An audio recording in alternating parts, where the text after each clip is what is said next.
పథకాలు అందుకున్నప్పుడు వెయ్యాలి కదండి, మనం కూడా కొంచెం అభిమానం చూపించాలి. అరే పోతిన మహేష్, నీకు అంత క్లియర్ కట్గా చెప్తుంది పథకాలంటే జగన్కి వేయాలి కదా అంటే ఓటు వేయకపోతే చంపేస్తారని కదరా అర్థం చేసుకోరా. ఇప్పటికైనా తప్పుగా ఇన్నాళ్ళు పవన్ కళ్యాణ్ దగ్గర పని చేసుకుంటా ఇప్పుడేమో ఇక్కడికి వచ్చి ఓటు వేయాలి కదా, ఎవరికి వేస్తావు, పథకాలు బాగున్నాయా, ఇన్ని రోజులు పథకాల గురించి విమర్శించి ఈరోజు పథకాలు బాగున్నాయా అని అడుగుతున్నావు అంటే నేను ఏ చెప్పుతో కొట్టాలో అర్థం చేసుకుంటా.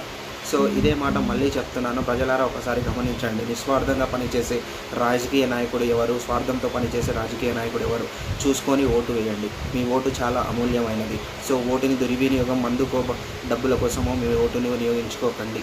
దయచేసి సేవ చేసే వాళ్ళకి మాత్రమే తన సొంత డబ్బులతో ఖర్చు పెట్టుకొని మీకోసం ఓట్లు అడగడానికి వస్తున్న జన సైనికులందరికీ, జన సేవకుడికి మీ ఓటు వేయాల్సిందిగా కోరుకుంటాం. ఇలాంటి పోతిన మహేష్ లాంటి వాళ్ళకి కాదు. దయచేసి అందరూ ఓటు వేయాల్సిందిగా కోరుకుంటున్నాను. జై జనసేన.